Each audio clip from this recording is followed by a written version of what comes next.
Hi everyone, this is Brianna of Brianna Folds Books, and this is Brianna's Brash and Bookish Life. Please, if you haven't already, subscribe and share with your friends. Make sure to like or love or whatever you can do this video. Comment, please. Tell me that you like it. Tell me that you don't like it. I don't care. Tell me what you do when you make a wreath. Ask me questions. Do whatever so that I can talk back and have some adult conversation. So I am making a book pages wreath today, and I hope I have my angles right. You can see everything that I'm doing. And I'll explain the process here. The first thing is to cut your segments. I cut mine as rectangles from a paperback book, Upcycled. This is a book that's been discarded, been sitting at a used bookstore for a long time, or was out at a yard sale or thrown in the trash, and I procured it. So I'm not just destroying books to destroy books. I'm giving them new life, turning them into art. They were destined for the trash, and we don't want that. So I maximize on how much I can get from each page by cutting into a rectangle. Some people will suggest a 4x4 square. Not necessary for me. Doesn't need to be an exact rectangle, doesn't need to be any exact shape. I approximate, because really what I'm looking for here is diversity, movement. So to make these shapes, place my hand like that, the page over, stick my pencil through it, and then I crumple, crimp, squeeze the bottom. And what I'm looking for is that openness and movement at the top. Now let's get a little bit more specific. Place it here, put my pencil through, not too hard. You'll shove it right through. Now with my glue, I put a little bit in there to keep that together, and a little bit on the front of the bottom there to place it on my foam base. I do not do anything to cover the foam because the glue sticks really, really well to the foam, and I need this to be totally solid. I think it's time for more glue.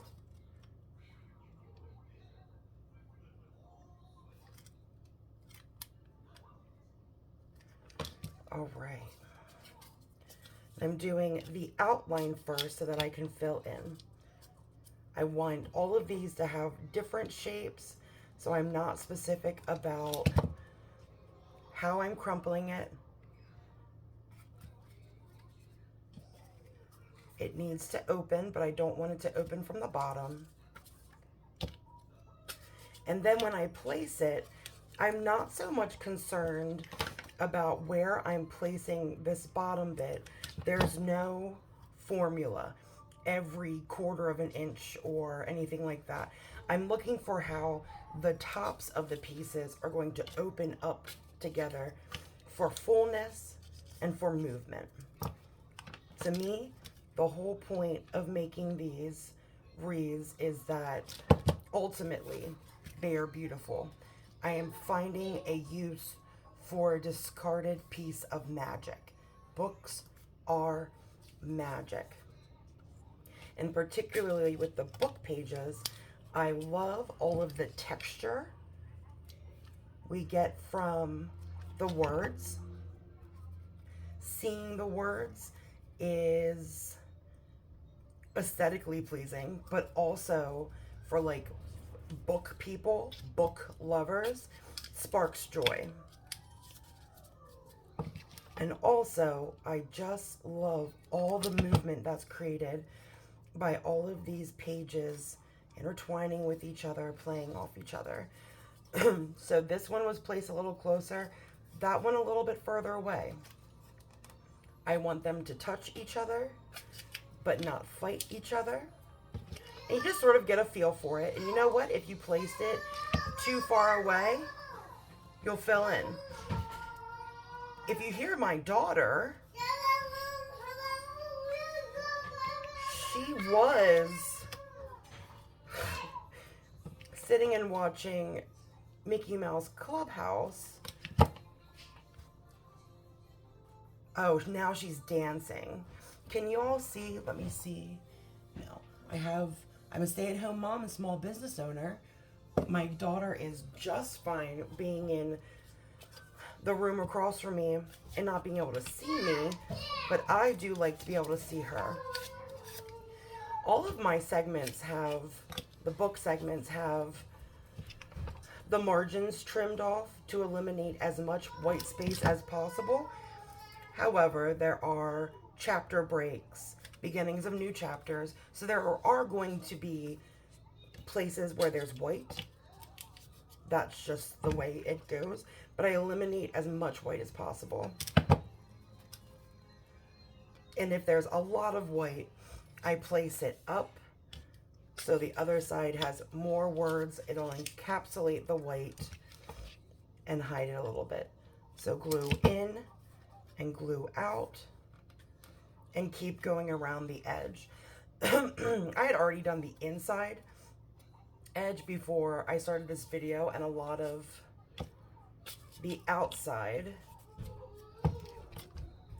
where you're placing it on the actual base is sort of up to you. When I first started making wreaths, here, let me show you. In, out. I placed them all the way down here, and then I found that's not really necessary. I place it so that it's, ouchies. If you don't burn yourself when you're using a hot glue gun, are you even doing it right? I place it so it's just on the other side of sort of the precipice of the curve. So it's coming up at an angle a little bit. And how I place them really depends on the shape they take when I do this. Oh, I don't like that one. That was not, I mean, they don't have to be totally centered, but that one was really off base. And if I find myself getting the same shape over and over again, I'll specifically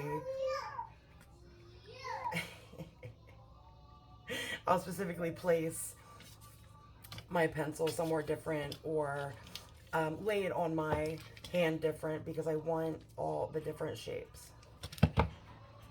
All right, so we are not quite done with the outline, but let's move on to something else. I think I sidetracked myself. I keep the back totally bare so that it lays flush, and also the glue sticks best to the foam. Some people wrap this in book pages. I don't find that necessary because the pages don't always stick nicely to the pages. There is wax on pages that's a hindrance. Also, I pack these in really densely, and I know there's no way you're going to see the base underneath it. So now I'm going to start filling in, and this is sort of a random practice, but it is different where I place the glue. I place the glue down at the tip and set it in, because now I want them pretty much poking straight out, not at an angle. Some of them may angle a bit, like these were just like really angled to start. So I'll place that in. It'll open up at the top, and I'll work around that. You can't go into making a book pages wreath thinking that you're going to follow any certain kind of formula. So to get that to stick straight up, I'm going to put it in a different angle, and I'm sort of moving all around. Not a good one. Let's go from this way. Because here's what happens. As I place them in, the pages around them, the segments around them, are going to help them stay in place, so I don't have to hold them anywhere for several seconds while they set. It can take like 15 seconds for it to set, and I don't have that much time. This is time consuming. This is tedious. So I let it set on its own and not try to put something right next to it, because whatever is next to it will move it right out of the way. So I'm trying to stay sort of in the same general area and not get too crazy. At the bottom, let's fill in down here. Some I'll place the same as the others. Some I'll place at a different angle. It's just whatever I'm feeling. Whatever gives us the most fullness, openness. Look at that baby open up and get all of that cool movement and texture. I love it.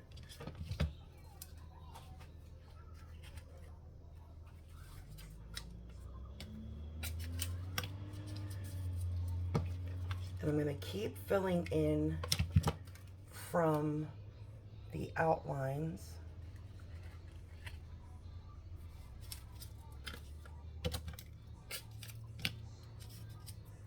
until it starts coming together, meeting each other.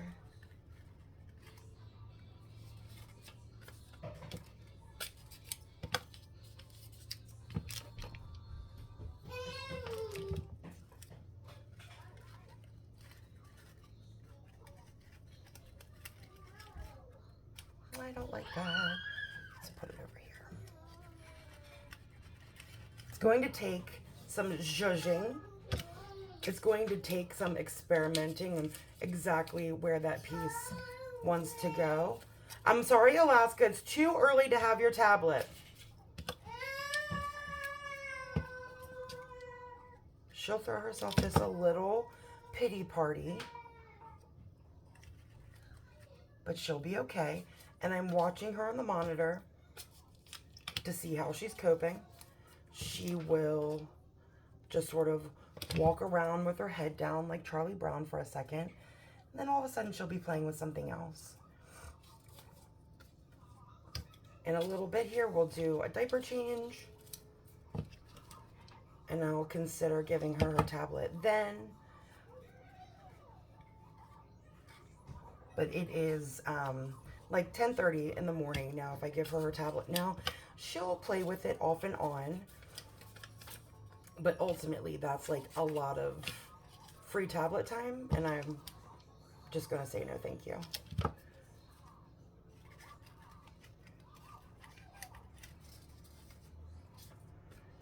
I'm giving these page segments a lot of freedom to open up however they want. And as I fill in, they'll take better shape. A whole lot of this is it looking just awful, like an absolute mess. And you're like, how am I wasting my time with this? It's ugly. It's a mess. It'll come together. And then by the time it's done, and particularly in my style, once it's packed in so densely, and you see all the playment. Alaska, how you doing? Sometimes I don't know if she's yelling as part of play or if she's actually upset.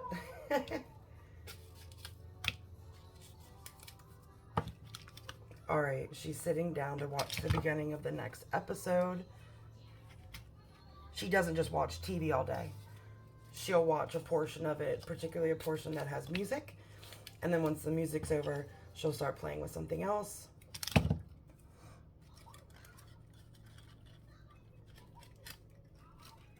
All right, I love that these are starting to meet each other now.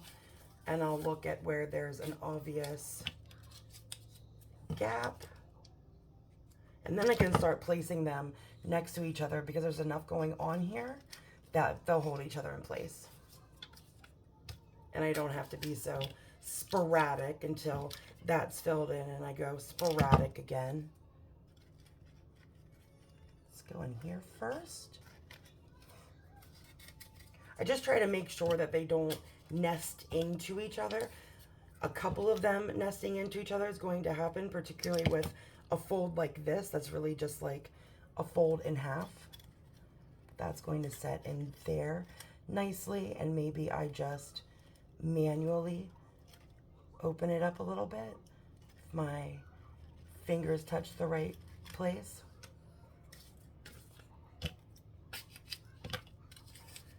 And just keep building. Oh, that's a lot of glue.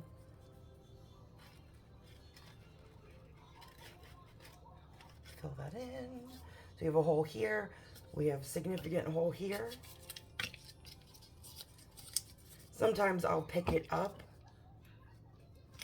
and look for holes, but a lot of times I just look for holes at the end, get that critical eye going. Although I am terrible at editing my own work. Absolutely, I look for what I want to see. So I have to put on like my inspector's hat and truly inspect for holes and gaps, or some place that's just not as dense as the rest.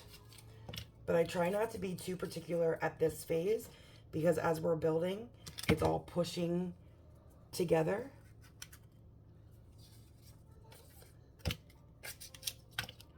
And that gap might fill in and it's on its own.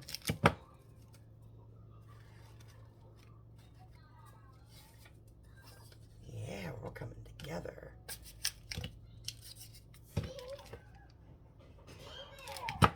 I'm a very competitive person, so at this point, I just start going as fast as I can, as long as I'm not sacrificing quality.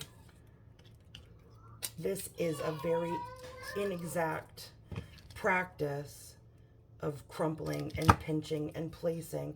I just don't want to make sure that I'm ever crumpling the tops of the pages. And if I find that happening because I'm going too fast, just gotta slow down. I like going fast. This is very tedious. I compete with myself, but I'm never going to sacrifice quality. So I'll build and nest from the outside a little bit more to give myself more room to work on the inside and let them, they sort of do the work at some point for you. There's no sense in placing something and zhuzhing it and fluffing it and getting it perfect, because it's ultimately going to do its own thing as the glue sets. All right, so we've got the gap here. Yeah. And I don't totally love what's happening here, but as I fill in, let's see.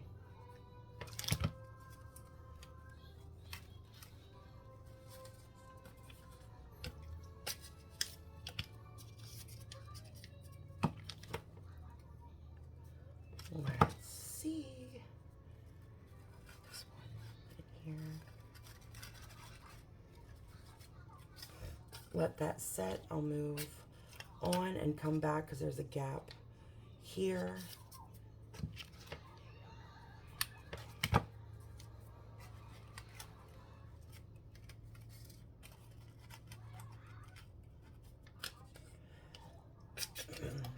For my style, and you'll figure it out as you go, I always watch so many videos and try to do what everyone else does, and ultimately only like a fraction of it works for me. You'll just figure what works best for you. What really works best for me is at this point putting the glue just down there at the tip, but maybe you'll want more glue coverage. For me, it's whatever tactic I use that speeds up this process, because today my goal is to make 4 wreaths, 2 in what I call my full size. I get the foam bases in packs of 8. It's for 12-inch, which will become a 16-inch, and for 8 inches, which will become 12 inches. Some a little smaller, depending on the type of paper I'm using and how I cut it.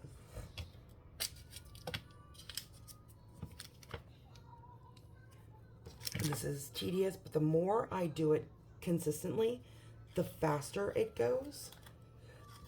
But just prepping these pages, I do a whole book at a time, so I have continuity amongst segments in font size and paper color, because you know we're working with used books here. Some are yellower than others, and unless I'm intentionally doing white and yellow, I want all of these to be the same sort of creamy color. All right, I'm noticing that some of these are leaning this way, so I'm going to start building over here further, and we'll get just these couple here pushed back up. But look how beautifully that's starting to come together.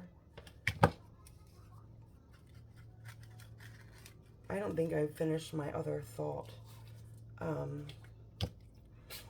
I prepped the whole book at the same time, so with page prep and actually building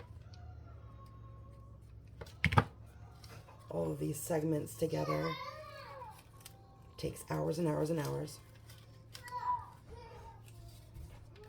So pretty much my whole day is just placing these and making beautiful book page wreaths, and then I'll decorate them all at once, all 4 of them, hoping to do 2 8s and 2 12s.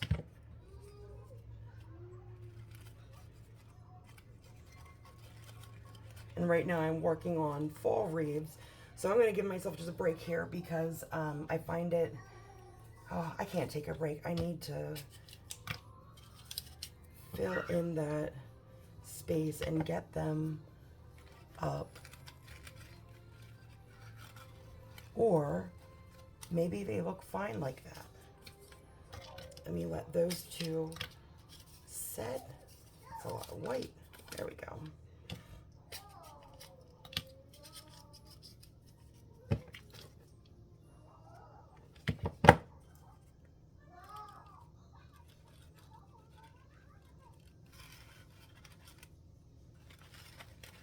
I'm going to move these up and out of the way just a little bit. Man, that one doesn't want to set. All right, we'll give it more time.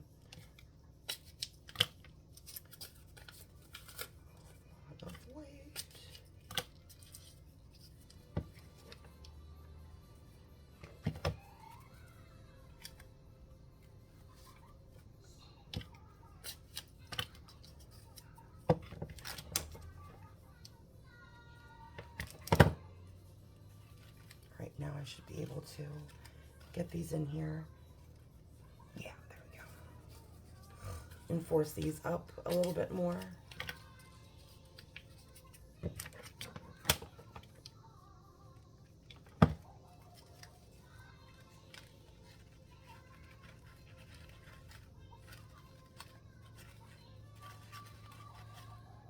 All right, I'm feeling better about that. And as I build, it'll be good. It'll be good. Stop every once in a while, assess for glue strings. Ultimately, I'll really get them out at the end. But yeah, so we'll fill this whole thing in. I still haven't done this here. And then I'll add some nice things. Really into pomegranates this year. I love these textured little flowers. Really into sunflowers, particularly these deep, rich red ones. Oh. And look at the pinks and whites. Love it. All right, so more videos to come. Thanks so much for being here. If you've watched this much of it, make sure you don't put your glue stick on its own cord. That's a bummer. If you watched this far, thank you so much. Again, please make sure to like, subscribe, comment, share with your friends, and tune in for more of my life as I run a small business while being a stay-at-home mom, renovating 120 plus year old fixer-upper. Fixer-upper is not the appropriate term for it. I call it a crapshoot. All right, bye.